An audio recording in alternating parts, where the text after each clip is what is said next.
Shalom and welcome to Temple Talk from the Temple Institute in Jerusalem, Israel. Rabbi Chaim Richman here, together with Yitzchak Reuven, for our first installment of Temple Talk since the Passover recess today, the 25th day of the month of Nisan, 5776. It's May 3rd, 2016, this Shabbat here in the land of Israel, Parshat Kedoshim.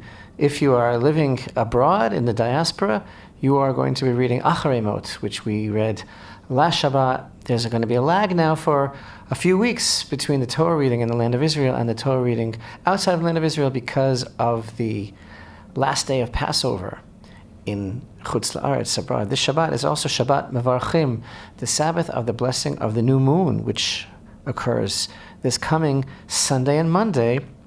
That is to say, May 8th and 9th. May 8th is going to be, Sunday is going to be the first day of Rosh Chodesh of the month of Iyar.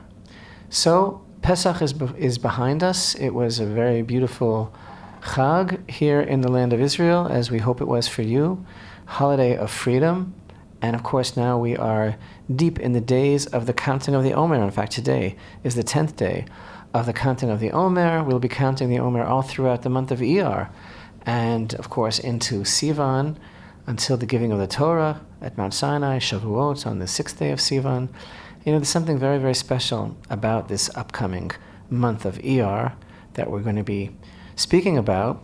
And in the meantime, you know, it's been pointed out by some great traditions throughout the years that's, you know, the whole period of time, the stretch of time throughout the month of Iyar is like one long holiday between Passover and Shavuot. These are like, you know, like a holiday like Passover has the Chol HaMoed, the intermediary days, or Sukkot. It's like this whole month is like the intermediary days between Passover and Shavuot because there's a process going on. There is a that's the only word, tahalich, a process that began the first night of Passover and that reaches a tremendous crescendo when we stand at Mount Sinai for the revelation of the giving of the Torah on Shavuot. And all of these days now, it's like one piece, like miksha achat, like the menorah. It's like one piece. And a lot of that is very deeply accentuated through the counting of the Omer, as we read in Leviticus 23, the positive commandment, Usfartem lachem, that you shall count for yourselves 49 days, 7 complete weeks. Speaking of which, Rabbi, we've had for the past 10 days, and God willing for the next 39 days, a very, very special new feature on our Facebook page, and that is every day, Rabbi, you give, well, it's practically, it's virtually a live accounting of the Omer. I mean, you record it. It's a selfie, but you record it, and each day that you record it, you also have a very quick teaching about a certain aspect of that day.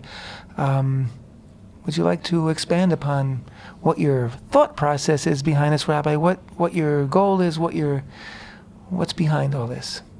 Well, you know, the thing about the counting of the Omer, you know, it exists on many levels. Of course, on the night of the 16th of Nisan, right, the conclusion of the first day of the festival of Passover, that's the time of the actual barley harvest. In fact, there was an exercise here in the land of Israel. We actually covered this on our Facebook reporting. Beautiful photographs and video of a reenactment of the barley harvest. That is a positive commandment in the Torah. It's the signal that the new harvest is ready to be eaten.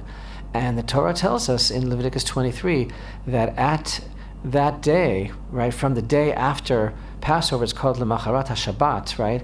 The following the great Sabbath, it's talking about the first day of Passover, when at the time of the cutting of the Omer, which is a measure of barley, then we begin counting. We begin counting these 7 complete weeks, these 49 days. Now, these 49 days, they correspond with 49 levels, as it were, of spiritual progress or spiritual awareness.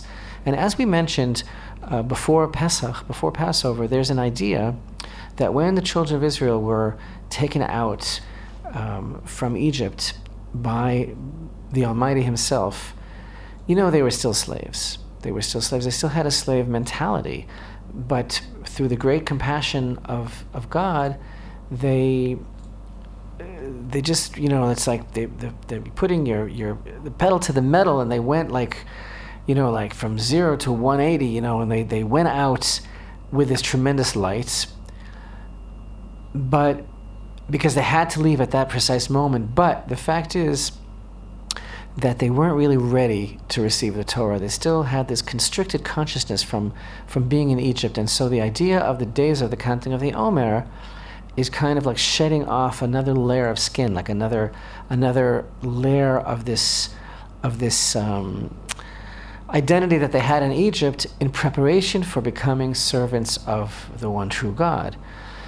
And we've always said, over the years, what our sources teach us, the beautiful tradition, that the days of Sfirat HaOmer, the days of the counting of the Omer, are replete with the potential for spiritual growth now as well. And we talked about the fact that Usafartem Lachem, the commandment, the mitzvah of Usafartem Lachem, which means count for yourselves, you're doing this for yourselves, how the word lispor, to count, is related, of course, to Sipor, to tell over, l'saper, to tell over a sipor, a story. A sefer is a book. It's all basically a telling, a recounting, a narrative. It's a narrative of our own lives.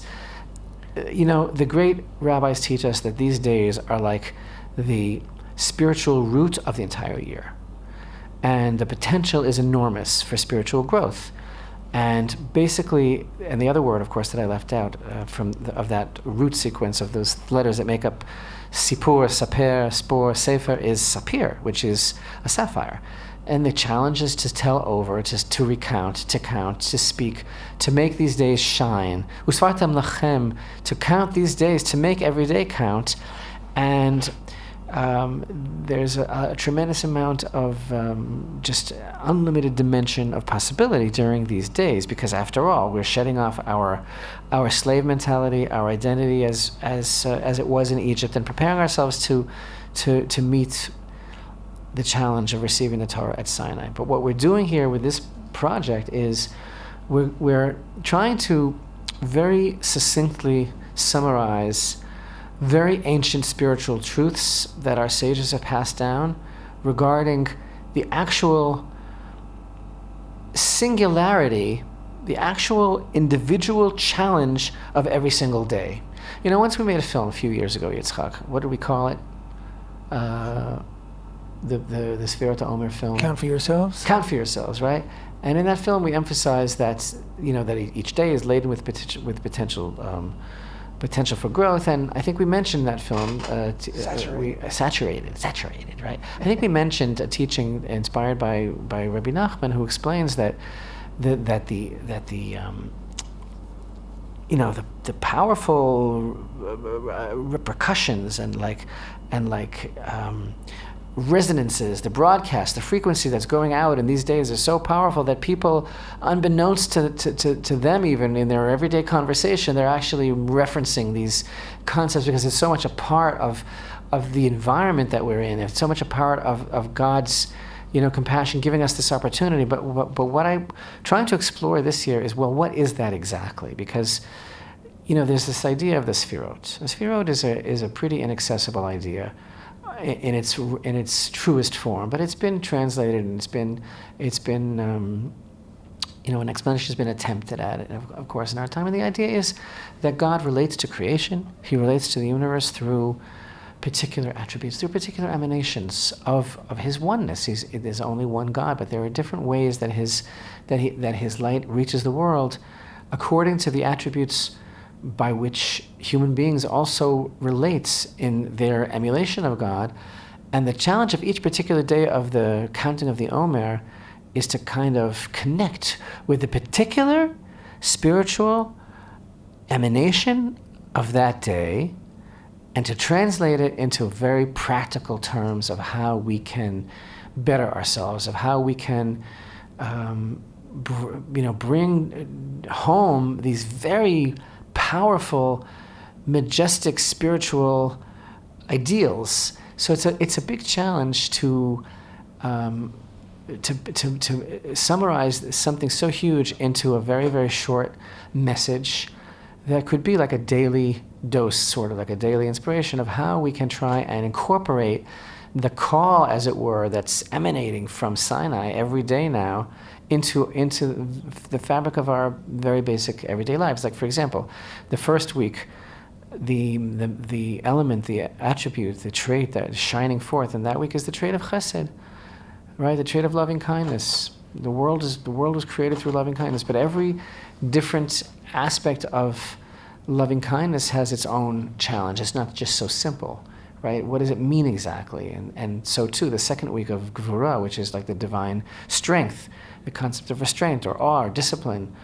How is that manifest? How is it controlled? How is it something that we can make part of our lives? Because after all, these are the divine attributes. So when we, as it were, walk in an imitation of God, that's the way that we can attempt to refine ourselves. So this is a very specific project in keeping with the most beautiful, sublime, and holy Jewish tradition of how we can actualize the challenge of the counting of the Omer and really feel that we have, worked on preparing ourselves to literally to receive the Torah anew on Shavuot. And it very much amplifies, refracts and enhances, I think, the anticipation of receiving the Torah. These are days of tremendous longing and yearning because of the fact that we are literally counting off the days, and on each day hopefully shedding a different negative aspect of ourselves and coming sharper into focus in order to really become servants of the one true God. And by the way, I think that's the best definition of the Sefirot, the emanations that I ever undertook, is it's kind of like if you take the dial of a radio and you've got some static and you kind of hone in on the broadcast and you refine it and cut out all the interference. It's a particular resonance that's different every day, because no day is similar to its predecessor or to the one after it. And that's the beauty of the human experience also, is to constantly be new, to make ourselves new all the time, to be greater and greater reflection of God. So, Rabbi, you've been posting these short, very short, up to a minute usually maximum, little teachings, little vignettes with the counting of the Omer. Each day we post them here in Israel so that they will be live and first seen at around 7 o'clock in the East Coast of the United States, because of course you begin to count that day's Sfira, that day's Omer in the evening time. That's when your first opportunity. So that's the explanation for the particular timing. Obviously, if you are counting with a blessing, then, and you're living in California or somewhere else, when you're seeing it before the day, then you certainly, would wait till that evening before you would count. But for all our Facebook friends and followers, we just think it's a tremendous opportunity to share these insights and to give people a flavor and a feeling of the experience. Really, what you said before of growing anticipation. It's one of those times where you don't count down. It's not like counting down to the last day of school, because then you have your summer vacation and what we call freedom. This is counting up to Sinai, where we receive Torah and then really get what is true freedom, which is to be servants of God and to be able to follow the Torah that God has given us. It's a different definition of freedom. I think the Western definition of freedom is basically freedom to do whatever freedom you from. want. It's freedom It's from. freedom from, right? But the Torah's definition of freedom is freedom from your own Yetzer Hara, which I just defined today in today's short clip. I defined it as the negativity within each one of us that tries to pull us down, and so it's like freedom to be able to make the choice that you would be able to make, that you would like to be able to make. It's kind of what is that line? Emancipate yourself from mental slavery. No one but ourselves can free our minds. Like we are our own enslaver. Right, and it's freedom to be able to attach yourself to something greater, much greater than you, and that of course is the Torah, which is what God has in mind for us. Tov, Sfirat Omer. Passover. There were some very amazing qualities about this particular festival of freedom. And I'm thinking, of course, of the Temple Mount and the fact that we had an absolute record, I think, of all time of Jewish, I'd like to say worshippers, visitors, who ascended the Temple Mount in strict accordance to halacha, in purity. All told, over the days of Passover, a whopping 1,015. On all the days of we're talking about basically the days of the Sunday, intermediaries Monday, Tuesday, of Wednesday, Passover. Sunday, Monday, Tuesday, Wednesday, Thursday days of Passover, right. That is more than double the amount of Jews that went up over the same period last year. And also the month of April was a record-breaking month in terms of the numbers of Jewish worshippers on the Temple Mount. And that, of course, is still with the same very limited hours and the same restrictions by the hours. police. It's with the same horrible, discriminatory, unjust and illegal practice of the police in singling out Jews. I mean, when I say 1,015 Jews went up, I'm not mentioning the number of Jews that were denied entry, and the tens per day that were actually removed physically from the mount and that were accused of praying and all sorts of things. So on the one hand, the police tried to, or seemed to be trying, or put on a show of trying to accommodate the visits. On the other hand, though, the Jews were treated in the same way. The complicity, the cooperation between the police and the Muslim Waqf is overwhelming.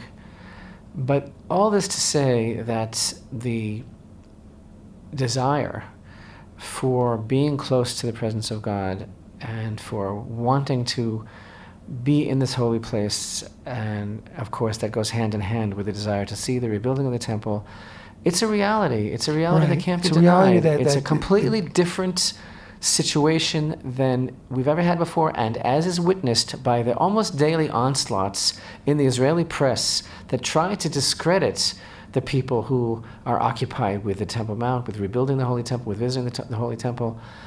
It's a reality that isn't going away, and it's much to the bewilderment of establishment figures that feel that, we thought all that was like under control.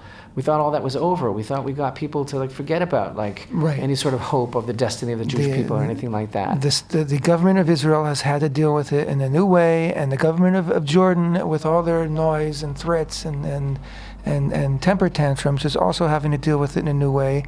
And this very same media that you mentioned a moment ago, Rabbi, which just almost reflexively, knee-jerk, comes out and denigrates the people that go up. Why do they have to do that? Why are they causing trouble? Don't they see what they're doing? What they're going to do? They're going to cause World War III. They've also been compelled to look at it in a new light, and there have been many, in spite of themselves, I would say, many positive editorials and op-eds saying, you know what? It really can't go on this way, and you have to allow people the freedom to go up and pray. There are different elements within the world of the media. There are those about whom I can say that the last line of the story is always pre-written, no matter what. They're always going to come out and saying, these people are going to cause World War III. These people are incendiary. They're making terrible incitement. No matter what we do, they'll always write the article that way because that's their position. And then there are those that are a little bit more honest, and they're basically, like you say, giving a little bit of equal time. And then there are those that are very, very positive. But the thing is, it's no longer ignored. You can't sweep it under the carpet, and you can't. Flexing muscles, the government flexing muscles and making threats isn't going to change anything.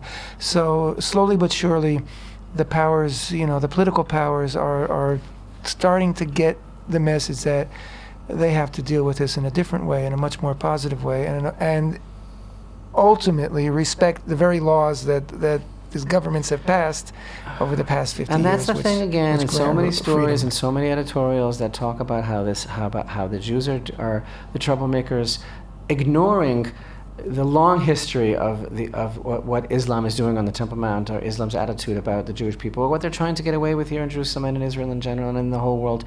And this whole idea, about how the Jewish people are instigating and they're inciting and all this thing, and ignoring just the concept of peaceful prayer and what it really means for the Jewish people to be able to pray there, and that right, and the fact that they're not breaking any law, and none of this is illegal, and how they're being painted as being so problematic when actually their right to pray is actually enshrined in law. But what bothers me the most about all of this is those pundits or politicians or columnists, whoever, who very, I think, facetiously and cynically say, "Oh, I'm all in favor of Jewish prayer on the Temple Mount. We're absolutely understand and not discriminating, and of course it's democracy. It's the only way. But the right thing isn't always the smart thing. You know, we're the of course they deserve to be able to pray, and I'm absolutely in favor of that. Just not now, or just you have to be, prudent. You have to be smart. Like just because they're allowed to doesn't mean that they should. Because after all, and that hypocrisy is which shows what it really is. It shows its intolerance. It shows its bigotry. It shows its self-hatred. That I think is starting to change as well. I think that those elements are realizing that they can't get away with that forever. That's a pretty empty argument. Fact, as we were discussed leading up to Passover, the whole idea of the Passover, the Korban Pesach, or the Passover offering is breaking. Is breaking all the idolatries of the day and breaking the rules that shouldn't be there in the first place, and this Passover, just the very act of going up to the Temple Mount was almost an act of performing a Korban Pesach, because it was shattering a lot of those sacred cows of discrimination and of denial of the reality of the Jewish people and our identity. And of course, there were a number of people who were arrested for, I think, entering Jerusalem with a lamb, with the stated intention of doing the Korban Pesach. And again, the fact that bringing leading up to Passover, to just entering Jerusalem with a lamb was something that could get you arrested is pretty shameful. But we're back, and it's here to stay, and it seems to us that the temple is closer and closer. We'll be right back. Temple Talk.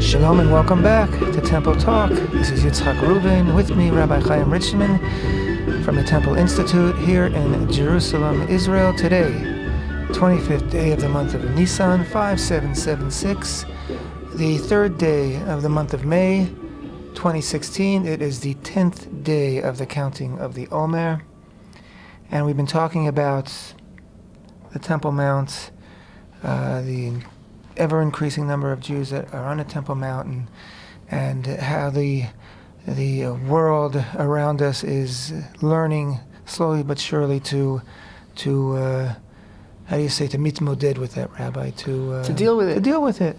Okay, and the Rabbi was just recently interviewed by the Jewish News Service. Is that what that is? And we in fact posted the article which came out of that on our Facebook page. But the Rabbi, you answered a few questions, and you answered them so beautifully. I thought I could read them here. Questions that were about the situation in the Temple Mount.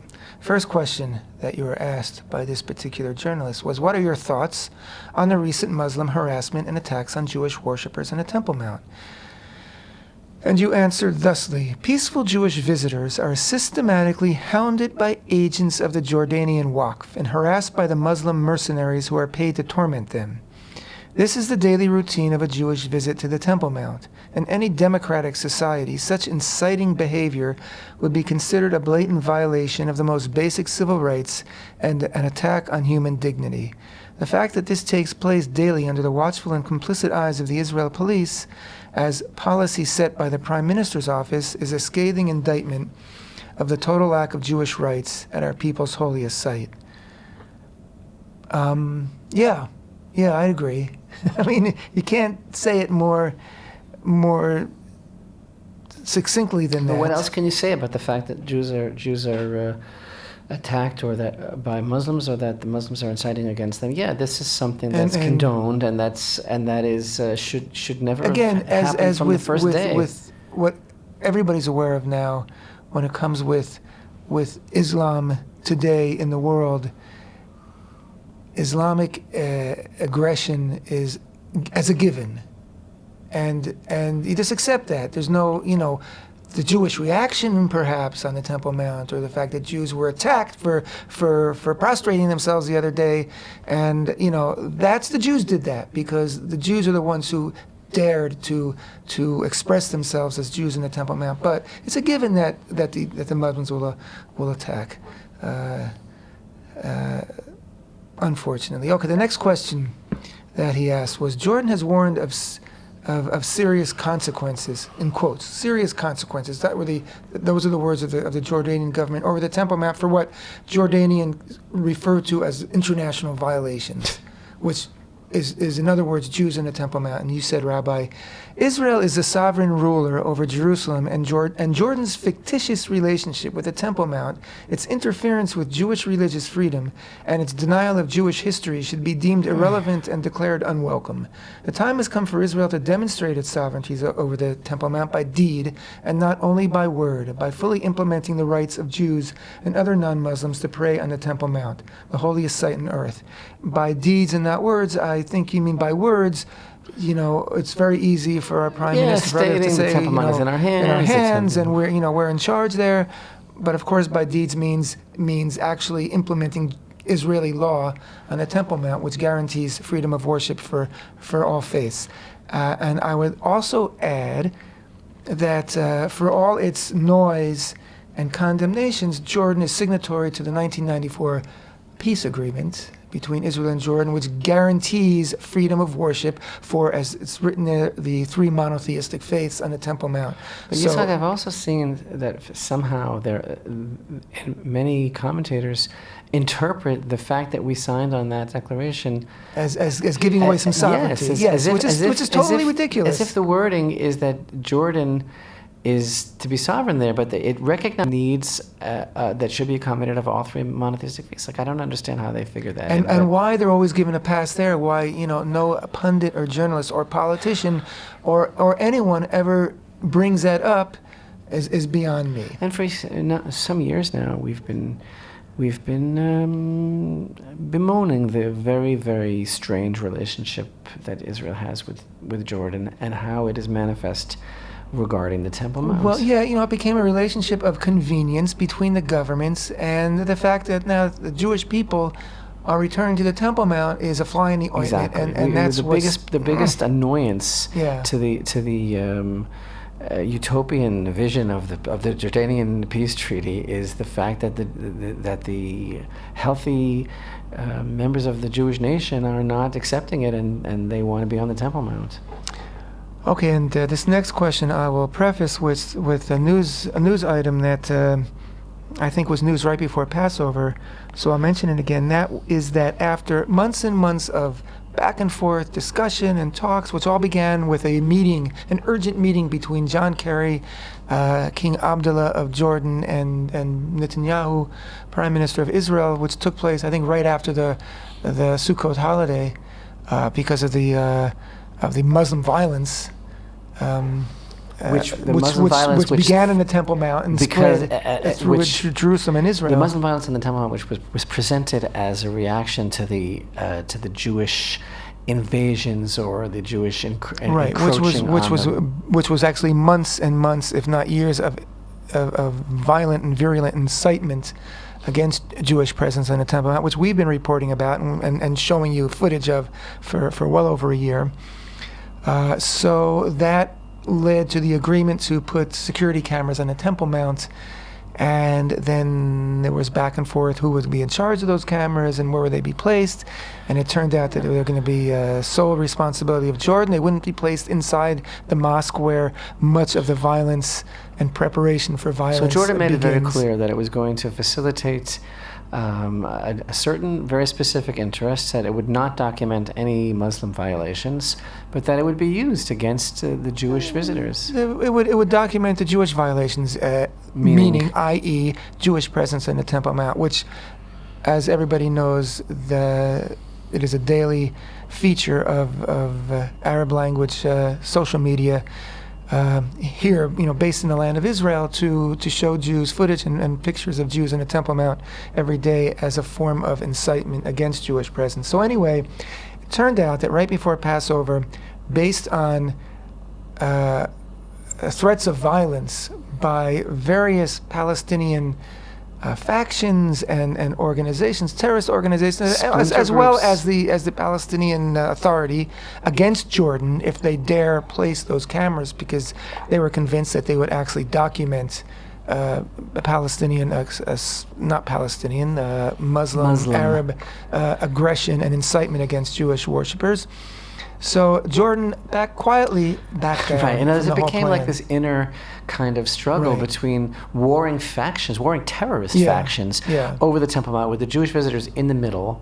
Right. And Jordan realized that it couldn't have a face-off with these other groups that are that basically don't even recognize Jordan's supremacy on the Right. Temple Mount, because they're trying to claim it in the name of their terrorist organizations. And all of a sudden, what happened is that Jordan back down. Now, Right. before you read the journalist's question and my answer, I want to point out, Yitzchak, that I find it fascinating that the United States didn't make an issue about this, Not because a John Kerry's pride was mention. on the line. Yeah. I mean, he brokered this deal, and it was pumped up as being an extremely big And deal. obviously, All of a sudden, had Israel backed out of it, it would have been headlines and a crisis and how another, dare you? It would have another, been blow it would have been to the another integrity. Biden gate. Yeah. It would have been like another sign of the intransigence of Netanyahu's government and the insult to the Obama administration. How dare we back out? But Jordan backed out of it, and all of a sudden, you know what? You didn't hear another word about Not a it. word.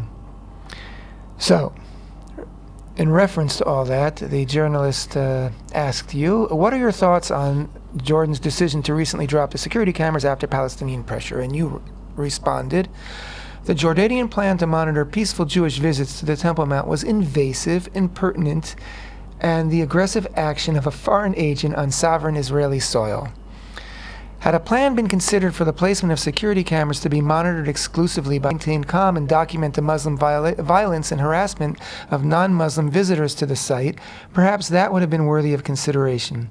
However, the Jordanians wanted to use these cameras as another tool to incite the Arab world against Israel by showing the increasing numbers of peaceful Jewish visitors. It would seem that the Muslims realized that showing the world what really happens in the Temple Mount would be detrimental to their cause, and thus they canceled their plan. So there you go. Prime Minister Netanyahu has repeatedly said that Israel does not plan to alter the status quo. What are your thoughts on this? And you answered, Rabbi, the so-called status quo is an illegal arrangement which makes a mockery of the basic human, civil, and religious rights of all non-Muslims at the Temple Mount. In a country that prides itself on its exemplary record of equality for all its citizens, the, quote, status quo is a stain on Israeli society and a disgrace that should be uprooted. The status quo is the systematic degradation and harassment of Jews who visit the site. Thus, in the heart of Jerusalem, the Jews' basic civil and religious liberties are daily trampled upon. If this happened anywhere else in the world, there would be a mass condemnation from every single Jewish organization and cries of anti-Semitism. Yet, somehow on our holiest site, the double standard continues daily. Finally, the last question that was addressed to you was, what more do you think the Israeli government needs to do to protect Jewish and non-Muslim visitors to the holy site? And you answered, and I quote, The government of Israel should defend and protect its citizens and uphold Israeli law, which clearly states that free and unrestricted access to all holy places be granted to members of all religions. The Temple Mount is the only site which is intrinsically holy to the Jewish people. The fact that Jews are prevented from praying at their only holy site by the very government that should be protecting and upholding their rights is inexcusable and unforgivable. Got nothing to add to that, Rabbi. Yeah. That's the situation. Where do we go from here? Parsha? First, I want to mention that in this last week of the month of Nisan, we will be observing Holocaust Remembrance Day on Thursday. This Thursday, the 27th of Iyar, of Nisan, I'm sorry. And at a time when there are basically daily anti-Semitic attacks, especially in Europe and also throughout America, and with everything that we're discussing here in Israel, and the whole idea of Holocaust denial and everything that represents, I think it's, especially during the days of the counting of the Omer, it's extremely powerful and significant day. And as we mentioned on Saturday night, Sunday, we begin the first day of the month of Iyar, actually the Lamed, the last day of Nisan, but the first day of the Rosh Chodesh, the 2-day Rosh Chodesh, new moon of Iyar. And Iyar is a very unusual month. It's unusual in that it is this connector, as we mentioned, between Passover and Shavuot, and it features the counting off of the days of the Omer. And by the way, there is also a very important biblical holiday in the month of Iyar, which takes place on the 14th of Iyar, which is the second Passover, right? The holiday of second chances, of bringing the Passover offering for those that were unable because of impurity. See Numbers 9 and verse 6. But the interesting thing about the month of Iyar is the modern miracles of biblical proportions in our own time that have been that take place in this month. The Independence Day in 1948, and that is on the 5th day of Iyar. The liberation and reunification of Jerusalem in 1967, which takes place on the 28th day of Iyar. And I find all of this immensely, powerfully, amazingly, serendipitously incredible because of the fact that it was during this month, which is called by the Torah the second month, and also it's called the month of Ziv, which, by the way, is a word connoting light-filled. That's from the Book of Kings. It was during this very month of Iyar that's coming up that the construction of the first temple began by King Solomon, documented by the Bible. And I think it's amazing that the most important and noteworthy landmarks and road marks in the reestablishment of the Commonwealth of Israel in modern history, Yom HaAtzmaut, the Day of Independence, and Yom Yerushalayim, the Day of the Reclamation, the reunification of Jerusalem, take place in this very month of Iyar, which is so clearly a continuation of the beginning of the building of the first temple in this very, very month. So all of that capped off with the fact that the second day of Passover takes place in this month, exactly 1 month after the Passover offering is brought in the Holy Temple. This special divine mandate that enables the Passover to be observed a month later by those who, through no fault of their own, were unable to observe it in its proper time. That's a day that's so symbolic of God's compassion for his people. And really, the clear message I think that God is broadcasting about this upcoming month of Iyar is this incredible compassion.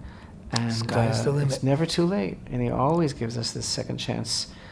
Just like everything that we've seen in our time is a continuation of everything that began in the month of Ziv, the building of the first temple. I would add that there's a parallel between Yom HaAtzmaut, Independence Day, and Yom Yerushalayim, which is the day of the unification of Jerusalem, and Passover and Shavuot, because Yom HaAtzmaut, Israel Independence Day in 48, when Israel was able to liberate part of the land of Israel and part of Jerusalem was a day of physical liberation from exile, just like Passover.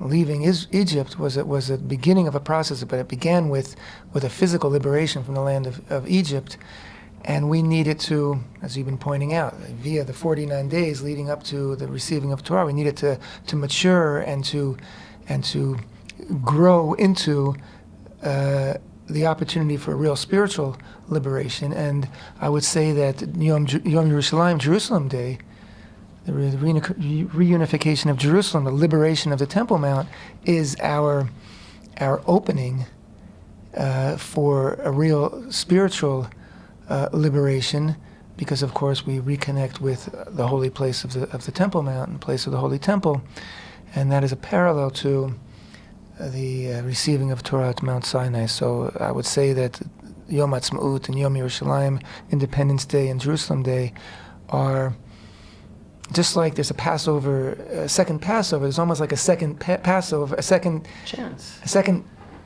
leaving Egypt, and a second receiving of Torah that are embodied and included in the month of Iyar in our era. And all this, of course, ultra-Zionist Torah that we are spouting is, I think, just a simple interpretation of Torah and the events of our lives, and how there could be anyone that could deny God's hand in this recent history. I have no idea how anyone cannot recognize the establishment of the State of Israel as the direct continuation of Jewish history and the arc of the trajectory, you like to say, the trajectory of Jewish history. And it just seems so clear, but yet there are people that are absolutely dead set against acknowledging that. That is true. And Parshat Kedoshim, this week's Torah portion, begins with a call for holiness, and I think that is the goal of, ultimately, of the establishment of a Jewish state also, to bring holiness to the world. That's what we have to do. That's what our job is. That's what our challenge is. That's what we must do. But how is that defined exactly is one of the interesting points raised by this week's Torah portion. You know, Moshe gathered together the entire assembly of the children of Israel because there are so many detailed principles in this Torah portion that he called the entire assembly together, and he said to them, "You shall be holy, for I am holy, Hashem your God." And then there is so many detailed precepts here. Some of them are between man and man. They have to do with honest dealings. They have to do with loving one's fellow man. They have to do with gifts to the poor. Some of them are issues between man and God that have to do with details about the korbanot in the Holy Temple, about the offerings, about what can make an offering invalid. Then there are chukim, laws that are beyond human comprehension, like klayim, right, forbidden mixtures in animals and in agriculture. And altogether told, I mean, the whole idea, I think, of what, and of course there's immorality, there's forbidden relationships, which is an amazing idea also. I think that what I'm trying to say in the little bit of time we have left is people have such different definitions of what it means to be holy. Mm-hmm. But the Torah's definition of what it means to be holy is so completely different. It means to be totally and firmly rooted in this world, but yet to be something else completely. Well, what does that mean, like, be holy because I am holy? How could we be like God? God has no beginning and no end. He has no form. He is the ultimate total truth, the creator. How can we possibly be told, be like me? But yet God is telling us that we must be like him because he is holy, and this is the way through the mitzvot. And the call of the Torah is a call to be totally separate and yet to be totally involved in the world, but to be totally sensitive to the capacity for greatness as well as the capacity for downfall, and to be totally sensitive to each other and to the moment and to every particular dimension of existence, And it's mind-boggling what this obligation is really telling us. And the most mind-boggling thing about it is that God expects it of us and says that it's within our capacity to live a life that is at once, like I say, firmly rooted on earth and at the same time completely separate. And that's the best definition that I've ever encountered that our sages give of what it means to be kadosh, what it means to be holy. The only thing that we can say about God is that he's different than anything else that we know of, that he can't be compared to anything else, because anything is only described as being compared to something else, but God is incomparable. So striving to be like God, being holy because God's holy, is basically, it's a journey. It's a movement. It's an intention. It's not something that has an ultimate destination, because it's the act of striving that makes us holy. It's the act of trying to achieve what really is unachievable, but trying to achieve it is achievable, and we try to achieve it by following these laws that God has laid out for us to lead a complete life, and every aspect of that life in holiness. By finding the inner meaning of what it is that they're calling us to. Here's the music. That means it's the end of Temple Talk for this week, but we will be back next week. Thank you so much for being with us. Temple Talk.